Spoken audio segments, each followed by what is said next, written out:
The Great Hall of the Galactic Council stretched for nearly a mile in every direction. Hundreds of different alien species filled the floating seats that hovered above the polished floor.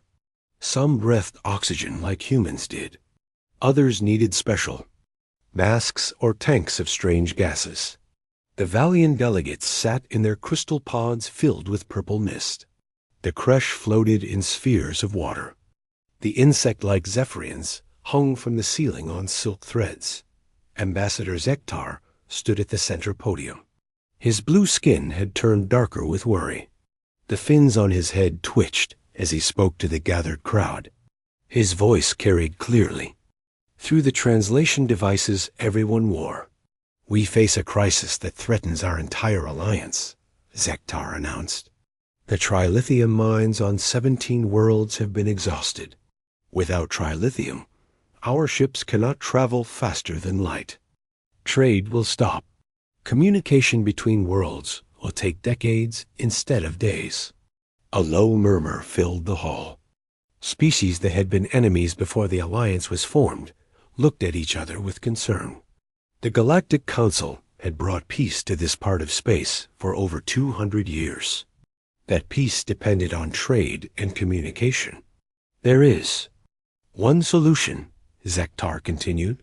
"Planet Kepler 442c contains the largest trilithium deposits ever discovered, enough to power our civilization for 1,000 years. Dr. Helix, the Council's chief scientist, projected a hologram above the assembly.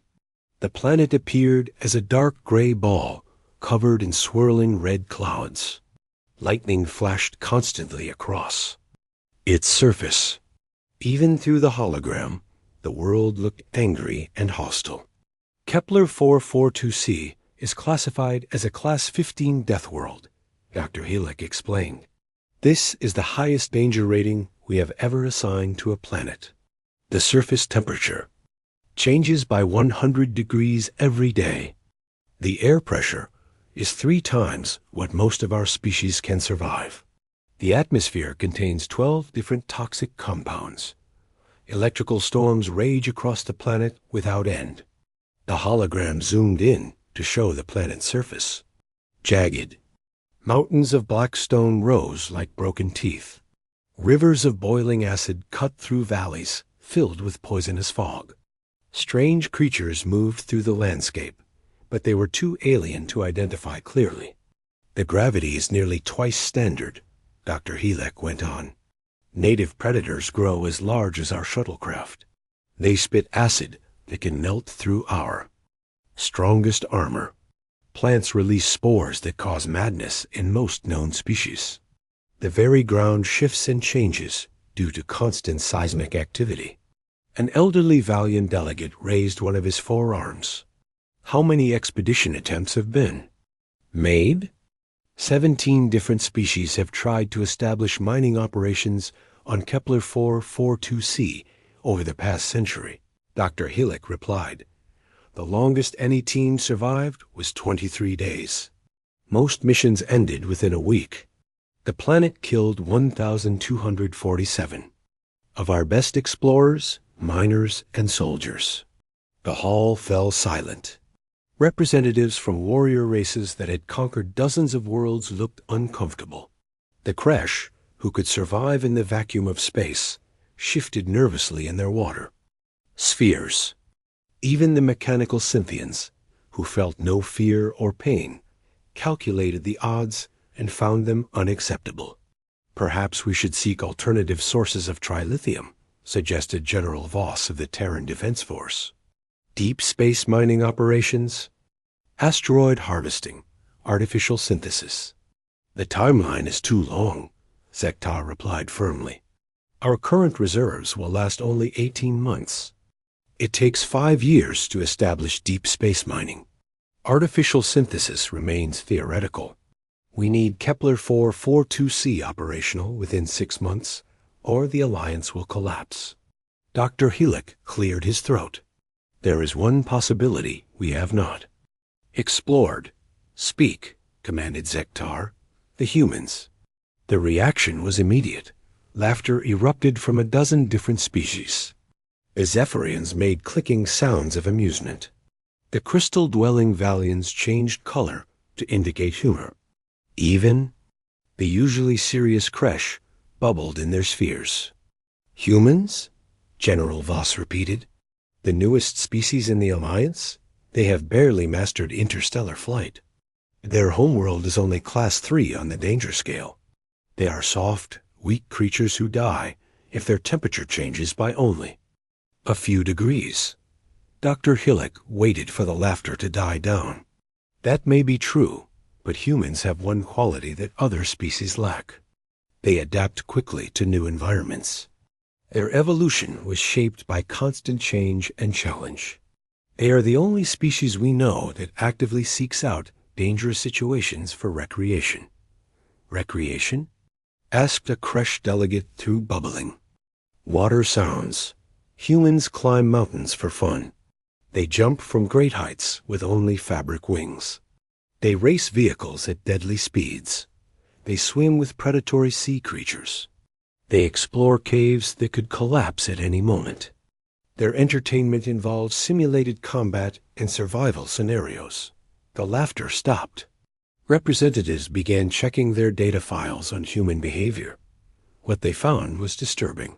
Humans did indeed seem to enjoy activities that would terrify most civilized species. Furthermore, Dr. Hillock continued, human colonies exist on worlds ranging from frozen ice planets to desert worlds hot enough to melt lead. They have established settlements in asteroid fields, on moons without atmosphere, and in gas giant storms. Their adaptability is unprecedented. Ambassador Zektar studied the hologram of Kepler 442c. Even if humans could survive the planet, what makes you think they could succeed where 17 other species failed? Humans approach problems differently than we do, Dr. Hillock explained. When we encounter an obstacle, we try to overcome it with superior technology or brute force. When humans face a problem, they find ways to make it work for them. They turn disadvantages into advantages. The head of the Cynthian delegation, a tall metal being with glowing red eyes, spoke in electronic tones. Logic indicates human probability of success remains minimal. Organic beings cannot survive Class 15 conditions regardless of adaptation ability. Perhaps, Dr. Hillock agreed, but the cost of trying is small compared to the cost of failure. If we send a human team and they die quickly like the others, we have lost nothing. If they somehow succeed, we save the Alliance. The debate continued for hours. Species after species pointed out human weaknesses. They had no natural armor. They could not breathe most atmospheric mixtures. They needed water and specific foods to survive. They were smaller and weaker than most galactic species. Their technology was primitive compared to races that had been spacefaring for millennia. But Dr. Hillock kept returning to the same point. Humans were different. They had spread across their entire solar system in less than a century after first, leaving their homeworld. They had never encountered a challenge they did not try to overcome. They seemed to actually enjoy facing impossible odds. Finally, Zektar called for a vote.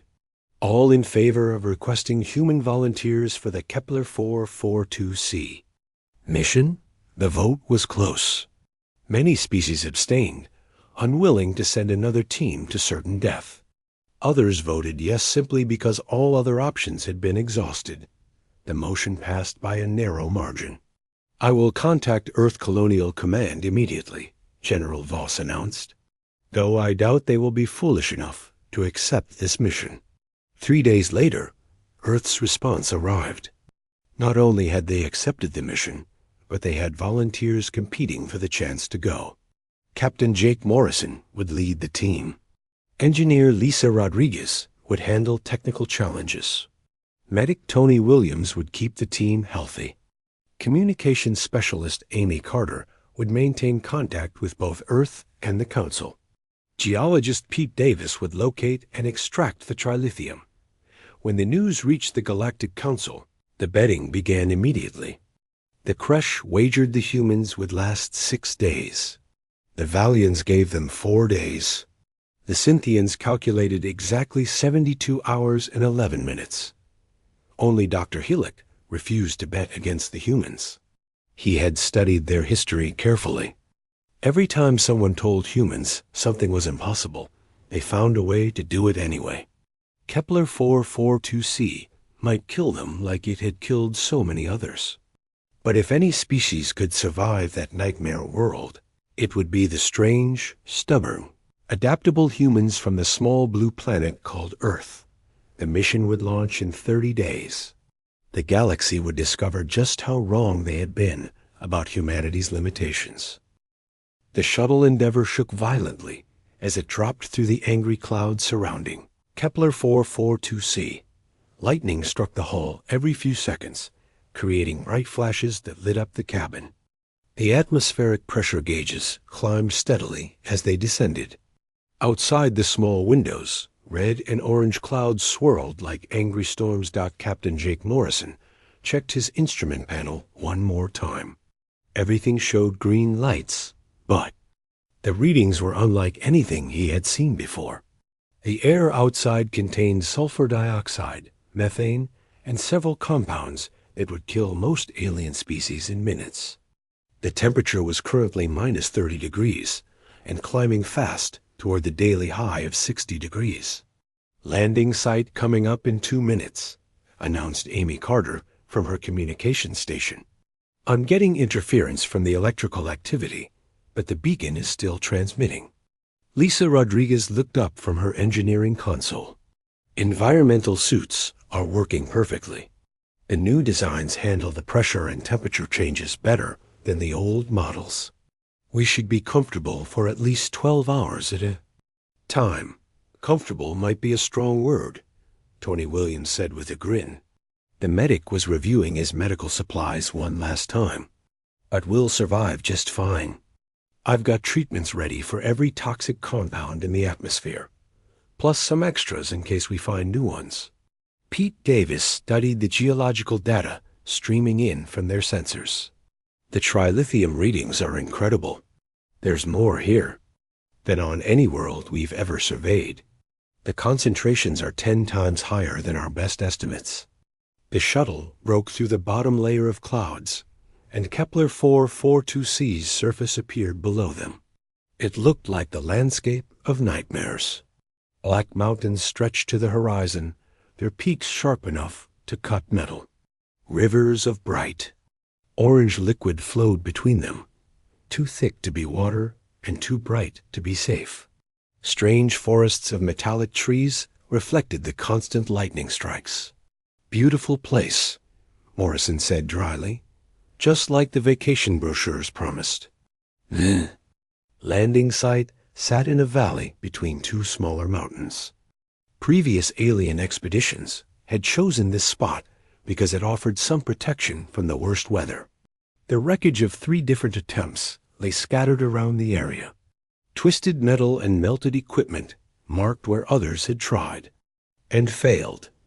Morrison brought the shuttle down smoothly despite the strong winds. The moment they touched ground, the daily temperature cycle began. The external thermometer started climbing rapidly from minus 30 toward the afternoon high. They had maybe 3 hours before the heat became dangerous, even with their environmental suits. Everybody suited up, Morrison ordered. Remember the briefing. We're not just trying to survive here. We're trying to build something that lasts. The team moved efficiently through their preparation routine. The environmental suits were the latest Earth technology, designed specifically for extreme worlds. They could handle pressure changes, temperature swings, and toxic atmospheres that would kill unprotected humans in seconds. But they were also lighter and more flexible than the bulky equipment other species used. The cargo bay doors opened with a soft hiss. The 5 humans stepped out onto the surface of Kepler 442c, the first of their species to set foot on a Class 15 Deathworld. The ground beneath their feet was hard and gray, like concrete mixed with broken glass. Small crystals in the soil reflected, the lightning above, creating a carpet of tiny sparks. The air shimmered with heat distortion, even though the temperature was still below freezing. Strange sounds echoed from the metallic forest, electronic-sounding calls that might have been wind or might have been something alive. Air analysis complete, Amy reported through the suit radios, confirming sulfur dioxide, methane, hydrogen sulfide, and 6 other compounds. Nothing we can't handle with the filters. Lisa was already unpacking equipment from the shuttle. I want to get the basic shelter set up before the temperature hits positive numbers. The thermal stress will be easier to manage if we have a controlled environment to work from. The shelter went up quickly. Unlike the heavy, rigid structures other species used, the human design was flexible and modular. It could expand or contract based on conditions. The walls were designed to flex with pressure changes instead of fighting them. The whole structure could be assembled by 5 people in under an hour dot as they worked. Pete collected soil samples and took readings with his geological equipment. The trilithium concentrations are even higher than our sensors showed, he reported. This valley sits on top of one of the richest deposits in the galaxy. Any idea why the other teams couldn't extract it? Morrison asked. They were fighting the planet instead of working with it, Pete replied. Look at this soil composition. It's highly reactive to temperature changes. When you try to mine it with standard equipment, the ground becomes unstable. But if you time the extraction with the thermal cycles... A loud roar echoed across the valley, cutting off Pete's explanation. All 5 humans froze and looked toward the sound. Something large was moving through the metallic forest. The trees chimed like bells as whatever it was pushed through them. Motion sensors are picking up something big, Amy reported. About 2 kilometers out and moving this way. Tony checked his medical scanner. Biological readings. Definitely. Alive. Mass approximately 8 tons. One of the acid spitters the reports mentioned, Morrison said calmly. Everyone stay close to the shuttle until we see what we're dealing with. The creature emerged from the tree line 5 minutes later. It looked like a cross between a rhinoceros and a giant lizard, covered in armor plates that gleamed like metal. 6 legs carried its massive bulk across the uneven ground. Its head was the size of a small car, with a mouth that could swallow.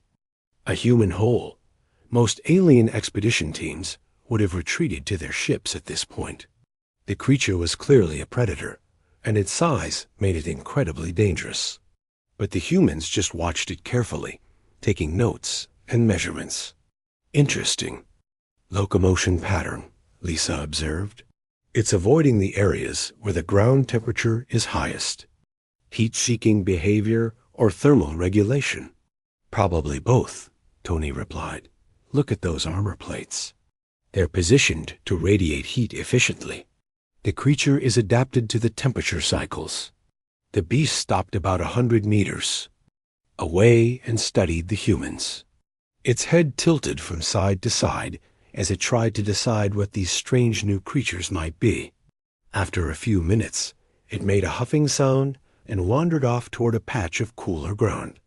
Well, that was anticlimactic, Amy said. By the end of their first day, the humans had established a basic camp, collected extensive environmental data, and identified 17 different species of native life. The temperature had climbed to 58 degrees during the afternoon, then dropped back to -20 as night fell.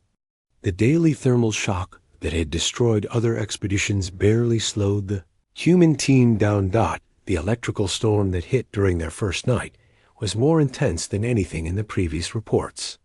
Lightning struck the ground every few seconds, and the electromagnetic interference made communication difficult. The humans simply grounded their equipment properly and used the storm to test their systems under extreme conditions. Day 1 complete, Morrison reported to Earth Colonial. Command during a brief break in the interference.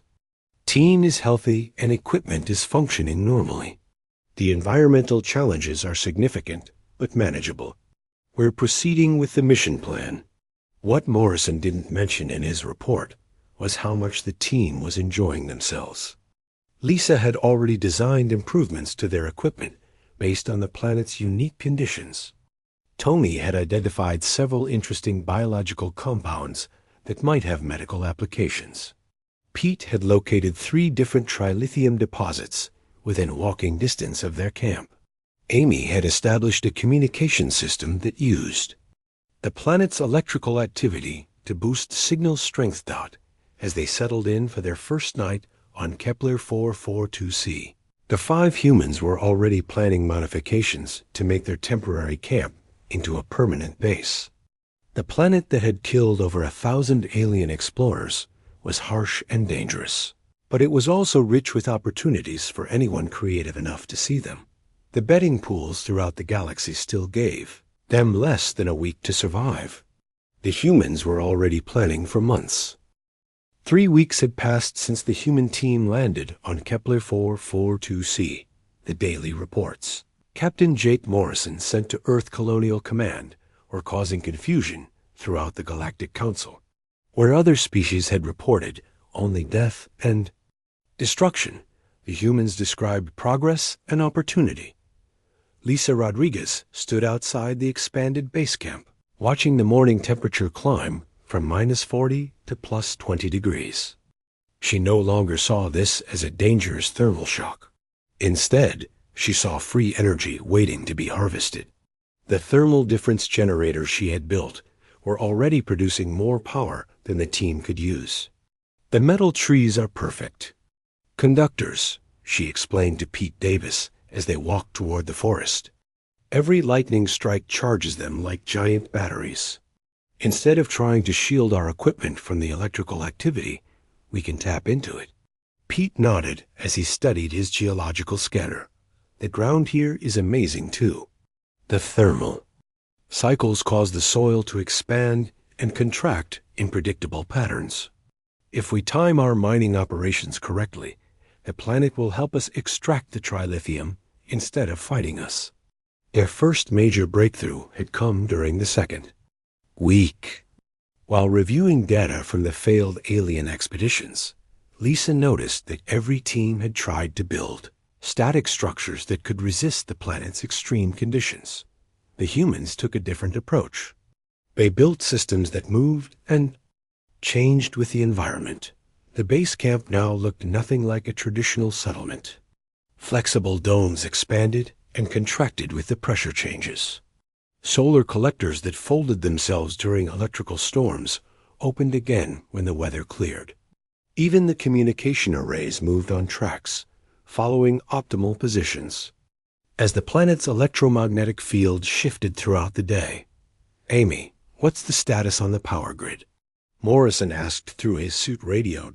Amy Carter's voice came back clear and strong. "We're now generating 4 times more power than we're using.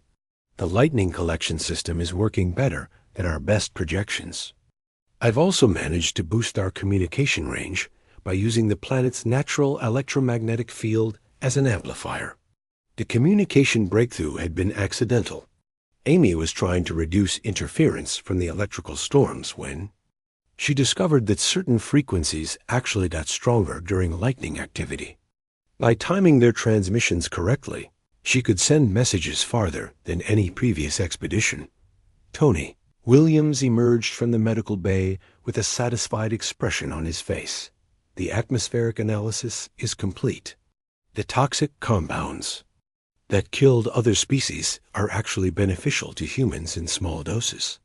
Our immune systems are adapting faster than I expected." This had been the most surprising discovery. The alien toxins that caused madness and death in other species seemed to trigger positive reactions in human biology. Tony's theory was that Earth's complex ecosystem had prepared human immune systems for almost any challenge. The poisons that were lethal to species from more sterile worlds were just another adaptation opportunity for humans. "Any sign of our 8-legged neighbors?" Morrison asked. The acid-spitting creatures had returned several times during the past 3 weeks. Instead of attacking, they seemed curious about the humans. Tony had been studying their behavior patterns and made an interesting discovery. They're not actually hostile, Tony explained. The acid spitting is a defense mechanism, but they only use it when they feel threatened. The previous expeditions probably scared them by building fortified positions and carrying heavy weapons. We've been treating them like wildlife instead of enemies. This approach had paid off dramatically 2 days earlier. A pack of 6 creatures had approached the camp during feeding time. Instead of retreating, Tony had offered them some of their ration packs. The creatures had accepted the food and settled down near the camp perimeter like guard dogs. I think they recognize us as fellow survivors, Tony continued. This planet is hard on everything that lives here. Maybe they see us as allies instead of threats. The largest breakthrough had come from Pete's geological work. The trilithium deposits were not just accessible, they were practically harvesting themselves. The daily thermal cycles caused the metal to expand and contract, gradually pushing pure trilithium crystals toward the surface. It's like the planet wants to give us the trilithium, Pete reported during their morning briefing. The alien teams were trying to dig deep mines in stable ground, but the trilithium doesn't stay in stable ground. It moves with the thermal activity. All we have to do is follow the patterns. Lisa had designed mobile harvesting units that followed the trilithium as it surfaced.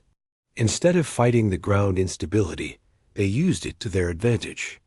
The machines were light and flexible, able to move quickly as new deposits appeared. And old ones shifted. The economic implications were staggering. Where alien expeditions had projected years of dangerous mining to extract minimal amounts of trilithium, the humans were collecting tons of pure crystal with minimal effort. Pete estimated they could gather enough trilithium in 6 months to power the entire Galactic Alliance for decades. But the real revolution was in their approach to the planet itself. Every challenge Kepler 442c presented became an opportunity for the human team. The extreme temperatures powered their generators. The electrical storms charged their batteries. The toxic atmosphere provided raw materials for chemical synthesis. Even the dangerous wildlife had become helpful allies. Morrison's weekly report to the Galactic Council painted a picture that contradicted everything the aliens thought they knew about. Class 15 Deathworlds. Environmental conditions remain challenging but manageable, Morrison reported. Power generation exceeds requirements by 400%. Trilithium extraction is ahead of schedule. Local wildlife has been integrated into camp security. No serious injuries or equipment failures to report. Amy had been monitoring alien communication channels and picked up some interesting chatter. The betting pools are getting confused, she told the team during dinner. Some species are demanding proof that our reports are accurate. Others think we're lying about the conditions here. Maybe we should invite them to visit, Lisa suggested. With a grin, the invitation would come sooner than expected. During their 4th week on Kepler 442c, Amy's communication array picked up an incoming ship. The vessel was massive, clearly designed for long-range exploration and research. It was also clearly not human. Unknown ship, this is Kepler 442c Base Camp, Amy transmitted. Please identify yourself and state your intentions. The reply came in the formal tones of galactic diplomatic protocol. This is the research vessel. Illuminated path under the command of Ambassador Zeke Tar of the Valian Empire. We are here to observe and document the human colonization effort. Request permission to establish orbital observation post. Morrison considered this for a moment. Having alien observers would complicate their work, but it might also help convince the galaxy that their success was real. Permission granted. Illuminated path. You're welcome to establish orbit and send down research teams if desired. Research teams? The surprise in Zektar's voice was clear even through the translation system. You would allow alien teams on the surface of a Class 15 Deathworld? Sure, Morrison replied casually. Just make sure they bring proper environmental gear. The weather here can be interesting. What Morrison didn't mention was that the human team had already begun planning for visitors. Lisa had designed a guest facility that could accommodate different alien physiologies. Tony had prepared medical protocols for treating alien injuries. Pete had identified safe areas where less adaptable species could operate without immediate danger. The humans were not just surviving on Kepler 442c, they were thriving. And soon the galaxy would see exactly how wrong they had been about humanity's limitations. As the alien research ships settled into orbit above them, the 5 humans continued their daily routine. They collected trilithium, improved their equipment, studied the local wildlife, and planned for the permanent mining operation that would follow their successful survey mission. The planet that had killed over 1,000 alien explorers had become humanity's newest success story. But the real test was just beginning. The shuttle from the illuminated path descended through Kepler 442c's violet atmosphere with obvious difficulty. Ambassador Ziktar gripped his safety restraints as lightning struck their hull repeatedly. Beside him, Dr. Helek monitored atmospheric readings that showed conditions far worse than their most pessimistic projections. Temperature variance of 90 degrees in the past hour, Dr. Helek reported nervously. Atmospheric pressure fluctuating by 30%. Electromagnetic interference at dangerous levels. How are the humans operating in these conditions? Through the shuttle's reinforced windows, they could see the human base camp growing larger below them. What they observed defied everything they thought they knew about survival on hostile worlds. Instead of a small, heavily fortified bunker, the human settlement sprawled across the valley floor like a small city. Flexible structures moved and adapted to the changing conditions. Solar collectors folded and unfolded automatically as electrical storms passed overhead. Mobile units traveled between different areas of the camp, following patterns that seemed to anticipate the planet's behavioral cycles. Look at the power. Readings, whispered Commander Thex of the Kresh delegation. The water-breathing alien floated in his mobility sphere, studying the energy signatures from the human base. They are generating more electrical power than a space station. How is this possible? The shuttle touched down on a landing pad that appeared to be made from the same crystalline material as the planet's natural formations. As the alien delegation prepared to disembark, they noticed that the landing area was perfectly level, despite the constant seismic activity that plagued the planet. Captain Morrison was waiting for them at the shuttle ramp. He wore a standard environmental suit, but it looked far lighter and more flexible than the heavy protective gear the aliens required. Behind him stood his team, all appearing relaxed and comfortable despite standing on the surface of a world that had killed hundreds of their species' best explorers. "Welcome to Kepler 442c, Morrison said cheerfully. "I hope your trip down wasn't too rough. The atmospheric conditions are a bit lively today." Zektar struggled to adjust to the planet's gravity as he stepped off the shuttle. Even with his powered exoskeleton, the 1.8 standard gravity made every movement difficult. "Captain Morrison, I must admit that our observations from orbit have raised many questions about your operations here." "I'd be happy to give you a tour," Morrison replied. "Just stay close to the group and let us know if you need any adjustments to your environmental gear. The weather can change quickly." As if summoned by his words, the daily temperature cycle began its afternoon climb. The alien delegation watched in amazement as the humans simply adjusted their suit settings and continued walking. The thermal shock that had destroyed previous expeditions was treated as a minor inconvenience. Lisa Rodriguez met them at the first stop, a complex array of crystalline structures that hummed with electrical energy. "This is our primary power generation facility," she explained. "We use the thermal differential from the daily temperature swings to create steam pressure. The electrical storms provide additional power through the lightning collection grid." Dr. Helix studied his instruments in disbelief. "The power output is extraordinary. But how do you prevent thermal stress from destroying your equipment?" "We don't prevent it," Lisa replied with a smile. "We design our systems to use thermal stress as an energy source. Fighting the planet's natural cycles is inefficient. Working with them gives us more power than we can use." The tour continued through areas that demonstrated human ingenuity in action. Pete Davis showed them the trilithium extraction sites, where mobile harvesters followed the metal deposits as they surfaced during thermal cycles. The aliens watched in wonder as tons of pure trilithium emerged from the ground with minimal mining effort. Previous expeditions attempted deep excavation in thermally stable areas, Pete explained. But trilithium doesn't stay in stable areas. On this planet, it moves with the thermal activity. We just follow it to the surface and collect it. Commander Vex's sphere bubbled with agitation. This level of extraction should take years of dangerous mining operations. "You make it appear effortless." "Not effortless," Pete corrected, "just efficient. Understanding the planet's patterns is more important than fighting them." The most shocking revelation came when Tony Williams introduced them to the camp security system.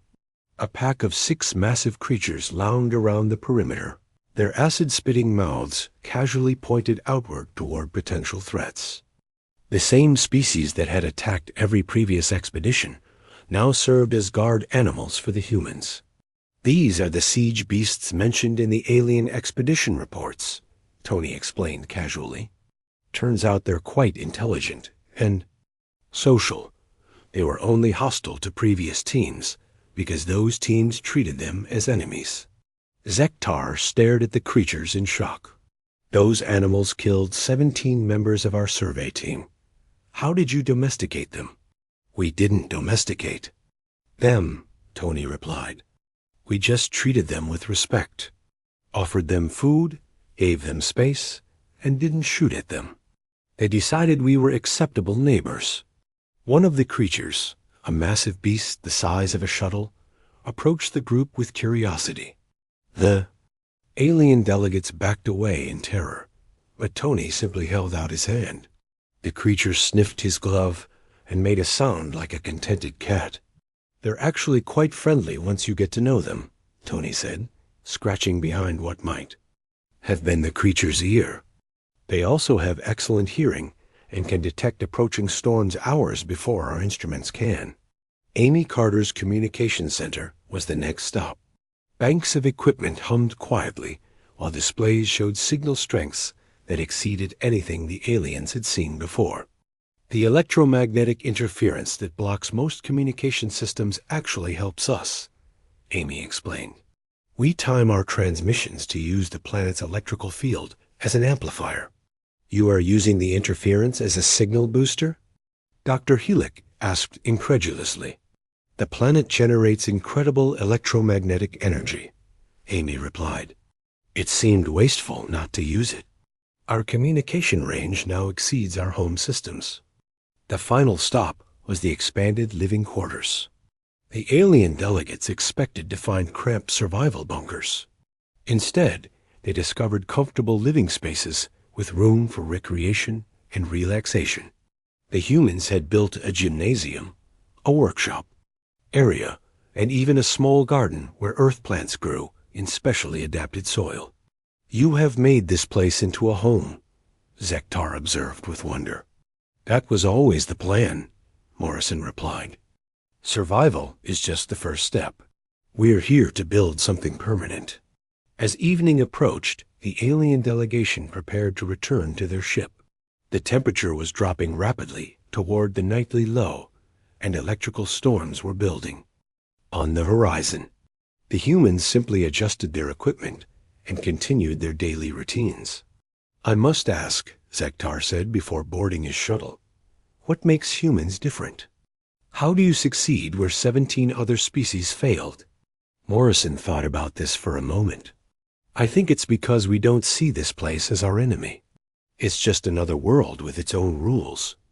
Once you learn the rules, you can play the game. But the conditions here are lethal to most life forms, Dr. Hillick protested. Most life forms from stable worlds, Morrison corrected. Earth taught us to adapt to constant change.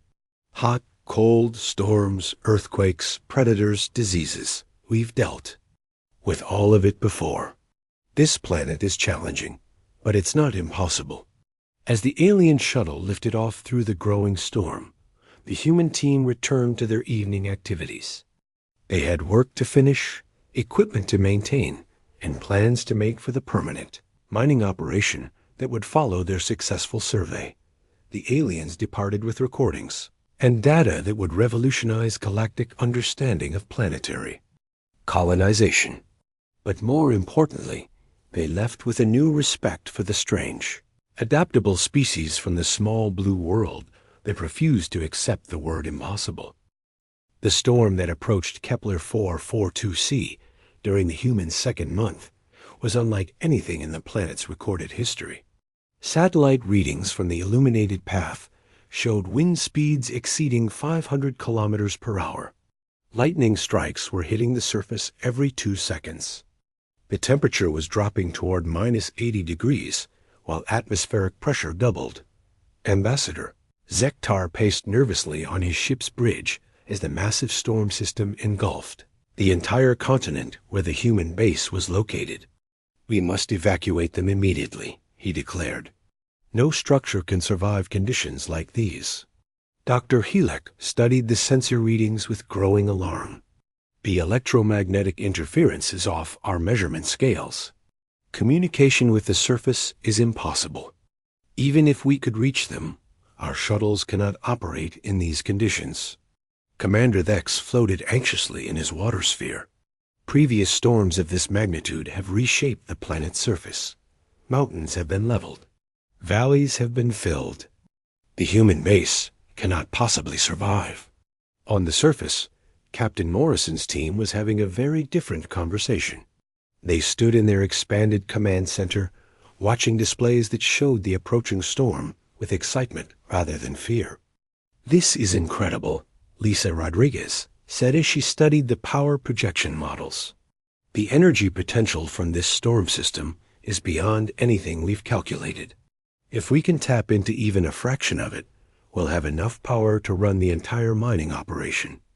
Amy Carter was busy adjusting communication arrays that had been specifically designed for extreme weather conditions.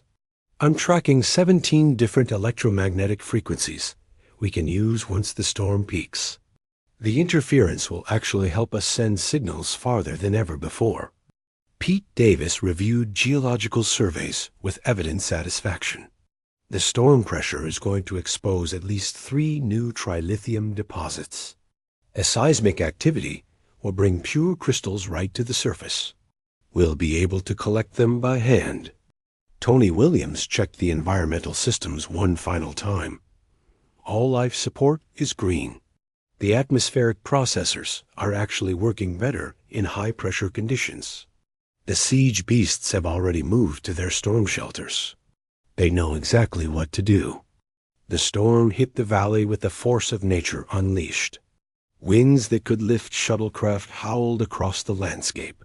Lightning turned night into day with constant electrical discharges. The temperature dropped so fast that alien equipment would have shattered from thermal shock. The human base not only survived, it thrived. Flexible structures bent with the wind instead of breaking. Lightning rods channeled electrical energy into massive storage systems. Thermal generators used the extreme temperature drop to produce incredible amounts of power. The entire facility operated like a machine designed specifically for the storm. Morrison's team worked through the night, not to survive the storm, but to harvest its energy. Lisa's power collection systems gathered more electricity in 6 hours than most space stations used in a year. Amy's communication arrays used the electromagnetic chaos to boost signal strength beyond theoretical limits. Pete's geological sensors tracked trilithium movements with precision, impossible under normal conditions.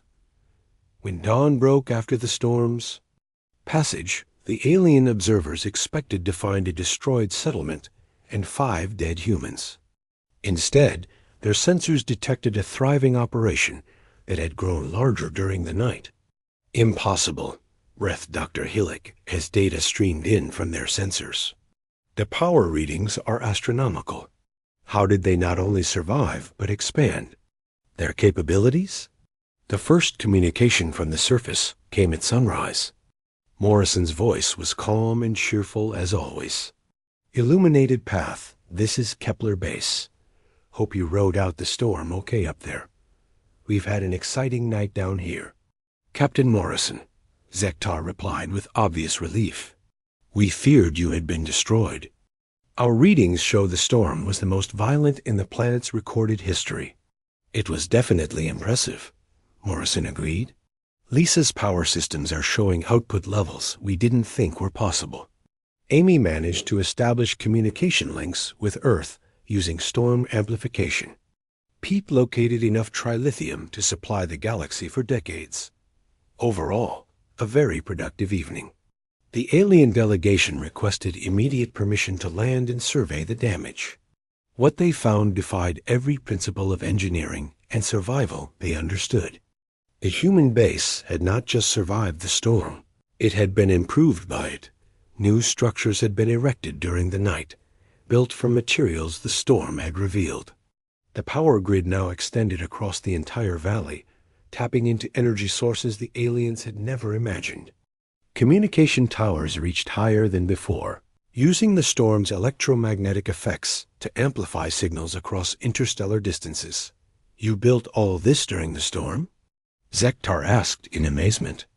The storm provided unique opportunities, Lisa explained. Extreme conditions let us test designs that wouldn't work under normal circumstances. The high electromagnetic activity allowed us to create power storage systems with unprecedented capacity. Pete led them to the newly exposed trilithium deposits. Crystals the size of small buildings lay scattered across the landscape, pushed to the surface by the storm's seismic activity. Pure trilithium worth more than entire planetary economies was simply lying on the ground waiting to be collected. The storm did most of our mining work for us, Pete said casually. These crystals would have taken years to extract using conventional methods. Now we just need to transport them. Dr. Hillick's instruments could barely process the readings. The trilithium concentration here is beyond our measurement capabilities. You have extracted more in one night than our projections suggested was possible in 5 years. Tony showed them the expanded medical facilities where he had used the immune STORM's unique atmospheric conditions to synthesize new medical compounds. The pressure and electromagnetic activity created chemical reactions impossible to replicate in normal conditions. Some of these compounds could revolutionize treatment for diseases affecting multiple galactic species. Amy's communication breakthrough was perhaps the most significant. Using the storm's electromagnetic chaos, she had established real-time communication links with Earth across interstellar distances. The technology implications were staggering. You have achieved faster-than-light communication using natural phenomena, Commander Thex observed through his sphere's translation system. This technology could transform galactic civilization. The principles are actually pretty simple, Amy replied. Most species try to overcome interference instead of using it. Natural electromagnetic fields contain enormous amounts of organized energy. You just need to understand the patterns. As the alien delegation prepared their final report, they struggled to categorize what they had witnessed. The humans had not conquered a Class 15 Deathworld through superior technology or overwhelming force. They had succeeded by changing their entire approach to the challenge. We must revise our understanding of planetary classification systems, Dr. Hillick told Zektar as they prepared to depart. What makes a world dangerous depends entirely on the species attempting to colonize it. Morrison's final transmission to the Galactic Council was broadcast across 17 different worlds. KEPLER 442C mining operation is ahead of schedule and exceeding all projections. Trilithium extraction rates are approximately 50 times higher than estimated. Power generation systems are operating at 800% capacity. Communication networks have achieved breakthrough performance levels. He paused for a moment before continuing. The planet has been challenging, but we've learned to work with its natural systems instead of fighting them. Weather conditions remain interesting, but nothing we can't handle. Request permission to establish permanent mining colony with expanded facilities. The silence that followed Morrison's transmission lasted for several minutes. Then requests began flooding in from across the galaxy. Species that had written off dozens of worlds as too dangerous for colonization wanted human consultation. Worlds classified as impossible were suddenly being reconsidered. The betting pools were quietly dissolved after paying out the few individuals who had wagered on human success. Several alien species began requesting human advisors for their own colonization projects. Earth's status in the Galactic Council was upgraded from probationary membership to essential strategic partnership. The 5 humans who had been sent to die on an impossible world had instead revolutionized galactic civilization's understanding of what was possible. They had proven that with the right approach, creativity, and refusal to accept limitations, even the most hostile environments could become homes. As the illuminated path departed for the council chambers to deliver their report, the human team continued their daily routine on Kepler 442c. They had trilithium to collect, systems to improve, and a permanent colony to plan. The planet that was supposed to kill them had become their greatest success story.